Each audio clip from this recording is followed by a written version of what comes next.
Happy Sunday, everybody. This is Jill. Um, it's a little weird time. I'm going live. Well, I'm not live. This is a weird time. I am recording. I'm recording by myself. Mrs. Smith is here. He is cooking dinner. Baby, you can come over and say hi if you want. But I ain't gonna interrupt him because this is truly girl talk. Um, I don't have no structure of how I'm gonna say what I'm gonna say. I just know that I need to get on here and talk because this has been something that has been brewing for the last 4 or 5 days. And I don't want to ramble. I want to try to get my points across, but I just don't know how this is going to come out. But I'm going to definitely give my opinion. All right. So if you are on TikTok or if you are not, please go on TikTok. Get you an account just for this. There is a trending story of a woman named Reesa Teesa. That's her account name on TikTok. ReesaMTeesa. ReesaMTeesa. She lives in Atlanta and she has a series, a story of talking about her marriage to a pathological liar. The series is entitled, excuse my language, is entitled, and I'm not going to say it, but it is entitled, Who TF Did I Marry? Who TF Did I Marry? And y'all know what TF is, but that is what the series is called, Who TF Did I Marry? If you know anything about TikTok, or let me just tell you, for those who do not know, when you record videos on TikTok, they're in 10-minute segments. So for the over the last 4 to 5 days, each episode is 10 minutes, but there are 50 episodes. And from the very first one, you get hooked because one, I have to give her props. This woman is an awesome communicator. Two, she's an awesome storyteller. And three, she, from what I can tell and what I believe, she's coming across as truly sincere and truly from a place of truth. Now, whether we like her truth or not, that's a different argument because I don't like some of her truth. But the point is that she's coming across very true and sincere of what she is explaining and telling the story of what she went through. So for those who don't want to watch all 50 episodes or don't even want to go over to TikTok, let me just give you a gist of what the story is. So Teesa meets this guy, I believe in March of 2020. She meets this guy. Of course, you know, that was during the beginning of the pandemic. She met this guy online and um she met him on one dating site, and then she also met him on Facebook dating site. So two different dating sites. They had two different profiles, but it was the same guy. So she said that was her first red flag. To me, that wasn't a red flag because, you know, it just depends on what dating site you're on. You know, you could just have two different types of profile names. So that wasn't a red flag to me, but for her, it was a red flag. So she started talking to this guy. 3 days later, they agreed to meet. And so he asked her what was her favorite restaurant. She said a Cheesecake Factory. She said, okay. They said, okay, let me make a date. Let's go to the Cheesecake Factory. Now, between the date of her meeting him on her first conversation with him on the phone and them going on the date, she said all through the conversation, he was talking. She couldn't get nothing in. And she was like, he was telling her about his family. And she was like, yeah, whatever. But what she said that got her was that he said he was relocating from California. He had just relocated from California to Georgia. And he was looking for a house in the area that she was interested in having a house. So at that point, she said, great. So you could kind of tell, I can kind of tell from the red flags that I start to see in her that what was appealing to her. So anyway, they met. They were planning to meet up, and they went, and well, this is on the first episode. On the way to, she was gonna meet him at the restaurant. On the way to the restaurant, her tire blew, and it didn't harm her or anything, but clearly she had to get another tire. She called him, he came, and he told her, "You can't drive on this. You need to go get a tire." He followed her to the tire place. He told her where tire place was. He followed her to the tire place. He paid for the tire, and then that's when it started to. That's when I guess their love affair started. Within 2 months of them meeting, she got pregnant, and just lies started coming out. She started to question a lot of things that he was saying. She kept saying it was red flags, red flags, red flags, red flags. One of the main red flags that we did not know, well, I did not know, we did not know, because she didn't say it through none of the 50 episodes. She went live today to answer questions. She revealed today that when they were looking for a house, they went to look for a house, like within the first 60 days, they started looking for a house. She wasn't on any of the paperwork. He told her that he had all of these different accounts, an offshore account, and he told her he wanted to pay cash for the house. These were red flags. We're not disputing the fact that we saw the red flag. We heard the red flags. She says she saw all the red flags. But one of the main things that she said that he said in the beginning, that he did in the beginning, is when the realtor asked for proof of funds, because he was adamant that he wanted to pay cash for the house that they were going to now decided that they were going to get together within 2 to 3 months of them knowing each other. He showed the realtor proof of funds of an account that has $64 million in it. $64 million. She just revealed that. She did not reveal that over the 50 episodes. She just revealed that on the live today. The point is that this girl's seen so many red flags that anything she went through, I can't feel sorry for her. I just can't. She ended up getting pregnant before they even got married. She ended up having a miscarriage. She showed no remorse. She showed no type of being distraught. She was a woman of age. It was the first time she was pregnant. None of that. She kept seeing, he didn't even come and wasn't there for her at the, when she had the miscarriage. He supposedly was at his VP job doing what a VP does, had the doctor called the assistant, and a whole bunch of lies were made up. She showed no remorse from the pregnancy or losing the baby, none of that. But there were 3 main things that she wanted and that he gave her the runarounds. One, he was adamant that he wanted to get her a new car. So they test drove all types of cars. He knew he didn't have the intention of getting her the cars. She still was wondering, does he really have money or not? But she really wanted a BMW. She didn't end up getting it. The other thing is that she wanted a new house in Cobb County. They kept trying to put offers in, but every time different realtors were saying, we need to see proof of funds, he wasn't giving them to him. The one that he did get the proof of funds to, the house fell through, something about the basement. Every time there was a time to settle or to go through with the house, he came up with the issue why they couldn't. The other thing is that he had printed out an itinerary for them to go to London. That was a trip that she really, really wanted to do. She wanted to go to London and Paris. It was just an itinerary. It wasn't a book trip. So those were 3 main things throughout the relationship that she wanted, but he didn't do. So it just was a string of lies. None of that happened. She ended up marrying him anyway. She saw all the red flags. And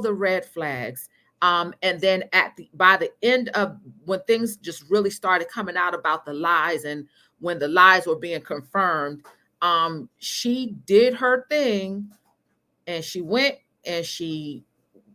through court documents and she did her due diligence, and she basically destroyed him. He left with absolutely nothing. But all through the relationship, he paid all of her bills, all of her bills. Come to find out, he wasn't the VP of a company. He was a temp forklift driver at a manufacturing company. So whatever money, little money he was getting, however much a temp pays, he was spending all of his money on her. So I say all that to say, baby, I don't feel sorry for her. I mean, when I say social media is rallying behind this woman, they're even gonna be sending her to London because that's a trip she wanted to really do. And although I want to have pity for her, I see this all the time, and this is the lesson. You're ignoring the red flags. You're ignoring the red flags, and you can't see beyond what you want. And at the end,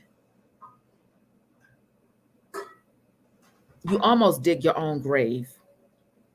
I've been in situations with acquaintances where I was asked to go to buy wedding dresses with a person, look at wedding venues, choose wedding invitations, designs, and there was no man in sight. Because a lot of women have these things, this fictitious fantasy in their head of how things should be, and they're not taking in consideration that is all a lie, even in your head. And she admitted that she wanted what she wanted, and she couldn't see past the fantasy in her head. And she also admitted today that she really didn't even love him either. She said she had to come with the grips that he did not love her. But when somebody asked her, did you love him? She said, she thought about it and she said, no, I really didn't. I really loved the idea of being with this man. And this story is blowing up, but it is such a common thing for women. It is a baby. What you think? What do you think? Well, I'll tell you this. I think that we got to slow down. Because even if things was as bad as it was, she would have an opportunity to at least have a better understanding of what it was, if she would slow down. When I heard that she found herself pregnant within like the first month and a half to 2 months of them meeting, to me, that told me things move fast, too fast. And the reason why I say too fast is because it's been well documented that women get emotionally attached after a certain point, and having sex is one of those things. So I think she went too fast and got herself wrapped up too fast in the good things that he was doing. Yeah, to not realize that when he started doing things, or his words and his stories didn't start to add up, she was so emotionally spent by that time. She started almost like she was justifying either what he was saying, or she was trying to make it make sense in her own head, rather than say, all this stuff isn't adding up. I need to check. I need to slow down. And she was too far gone then. Yeah. And the funny part is that she was too far gone from the very beginning, because she had already, She mentioned that she was really sold when he paid for her tire. Yeah. So she said, because she thought that was just so romantic or whatever. So that tells you there that maybe that haven't happened to her in the past, where a guy has spent money on her before really getting to know her or know whether or not the relationship is going to go anywhere. So things like that, you have to be careful of. You got to be very careful. Thank you, baby. You got to be very careful. Somebody said on social media, there was a comment that said that the two things a narcissist love is speed and charm. Speed and charm. And so you got to be very careful of someone who's moving fast and you are riding along for the ride. She, unfortunately, she knew it.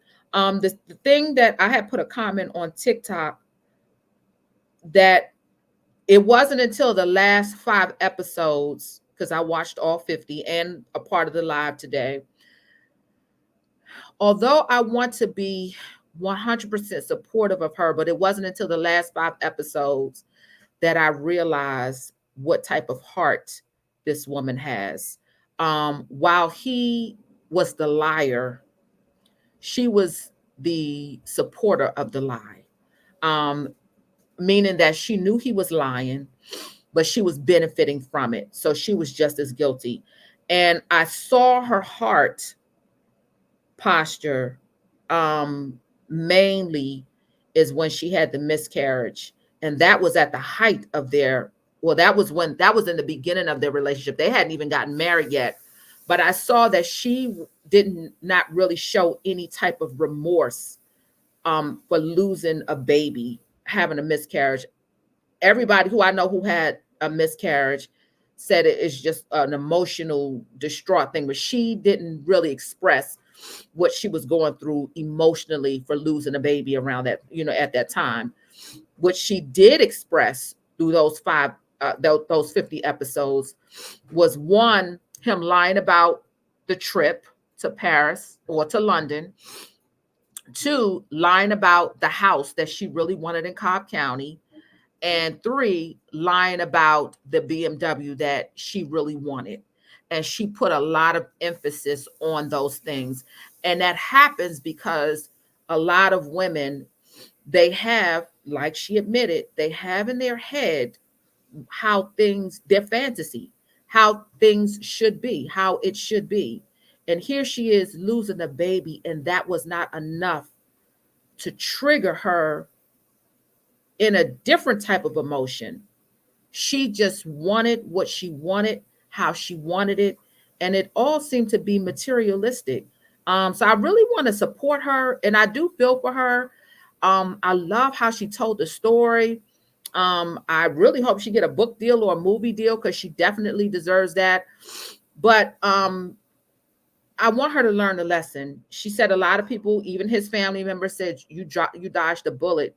Although she may have dodged a bullet, she's still he the enemy came to destroy her, and to some degree, she's destroyed. Because she says she can never trust again, or it's going to be very hard for her to trust again. Um, and she still has not forgiven him. She also admitted that she still has not forgiven herself. And so she's in a very, now this happened, what, that was 2021, it's 2024. So she's still carrying a soul tie, anger, just so many negative emotions. So, the enemy's job is to still kill and destroy. And he got her in the chokehold. So I want to just say to our women, our followers, our single women that follow this page, y'all, please break the fantasy that's in your head of how you think things should go, how they need to be. Please stop ignoring the red flags. Stop, you know, determining things off of speed and suddenlies, and even things that are delays. Stop judging the situation because of those things. Move out the way and let God be God. Let God be God. And he will start to reveal if the person is the one, if the person is not the one. One main thing to when you're dating a man, and even for men dating women, look at the relationship that the person has with their family members. And I'm not saying, because he went as far as pretending that he was on the phone with siblings. I mean, having long, drawn out conversations. Come to find out, he was never on the phone with anybody. That's how much of a liar he was. She could be sitting in the room and he's on the phone going back and forth. Hey, yeah, man, yeah. My girl said, hey, yeah. Remember when we were little? All of it was a lie. So even to the point where you've got to do your due diligence and meet the family members. Don't make no major moves. She was gonna buy a house with, he made it clear that she wasn't gonna be on the paperwork, but she was gonna buy a house with him and be in the house with him. She said she didn't know how the home buying process was, so she let him handle everything. They were asking for pre-approval letters. He wasn't, he was making stuff up. And so that's one of the main things is get to know his family members. What is his family saying about him? And then you move forward accordingly. But yeah, just be careful. Be careful. You can't ignore those red flags, because the more you ignore them, um, the more it's gonna cost you in the end. And so yeah, if you can go and watch the whole thing, I call it a master class for single women. But yeah, if you can go watch the whole thing. I'll put the link, I'll put the profile at the bottom in the description. But yeah, it's the Reesa Teesa Story. Well, it's, you can go on there and search on TikTok and search Reesa Teesa, and it'll come up. But the actual series is called Who TF Did I Marry? Who TF Did I Marry?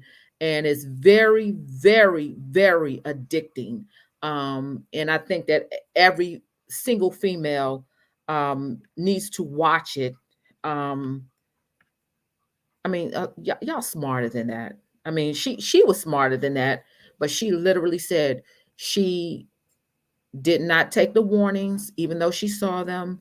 And she literally said, I disobeyed God, and I knew God was telling me not to do it, and I did it anyway. She literally said that. And so don't let that be you. Don't let that be you.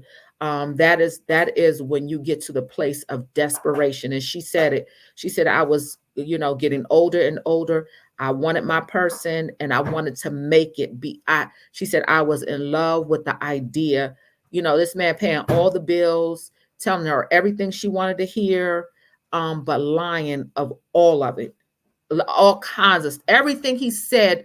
I think she said there were two things out of the whole everything that he said throughout the course of the relationship that was true. His birthday, and his name. His birthday and his name. He lied about the social security number. He lied about the college he went to. He lied about football. He lied about the house. He lied about everything. Everything else he lied. And their relationship was all based on a lie. He lied about his job. He lied about the position. He lied about his salary. He lied about his bank. Everything he lied. Everything was a total lie. He was a pathological liar. And so his lies were obvious, but a lot of people's lies aren't. So you got to do your due diligence, and you got to turn on the Holy Spirit. If it does not feel right in your spirit, don't get into it. Don't do it. Don't do it. All right. So yeah, so this is a rare video today. We were having our laid back Sunday afternoon, and this thing was like, okay, I gotta go speak something. But yeah, so yes. All right, don't forget Tuesday. We're live. We didn't go live last Tuesday. We didn't go live last Tuesday. It was all Valentine's Day week. Oh yeah, Valentine's Day week and my birthday. And so yeah, me and Mr. Smith enjoyed our week last week. But we're back on this Tuesday. We have a guest actually from TikTok. And so we're excited about our guest that's coming live on Tuesday. So make sure you turn on your notifications. And we also have another big announcement that we're making on Tuesday as well. So put on your notifications. If this is your first time on our channel, I didn't even introduce myself. I'm Jill. I'm one half of the Smiths. And so we are all about empowering and inspiring singles, those particularly who are praying for marriage. And so if we can, we've been in the waiting room for a long time before we were married. And so that's why this Reesa Teesa story is really, I'm really passionate about, because, this is who we, inspire, these types of women, and to see the desperation of a woman that could be a lot of us. and really wanting marriage and willing to sacrifice truth for what appears to be what she's been praying for and longing for. That's when it comes to be very desperate. The sad part about it is that there's a lot of women out there who are in the same situation and who are doing the same exact things. The divorce rate in the church at 50% is not just for irreconcilable differences. A lot of it is that you saw the red flags in the beginning and you ignored them. So yeah. But please follow us, please share our videos, and we look forward to chatting with you on Tuesday evening. Hubby, anything you want to say before I log off? I look forward to seeing everybody Tuesday. That's one you're not going to want to miss. That's what he said. You're not going to want to miss Tuesday. So, all right. So that's it for the Smiths. Hope you're having a happy Sunday. And yeah, all right. Talk to you on Tuesday. Bye bye.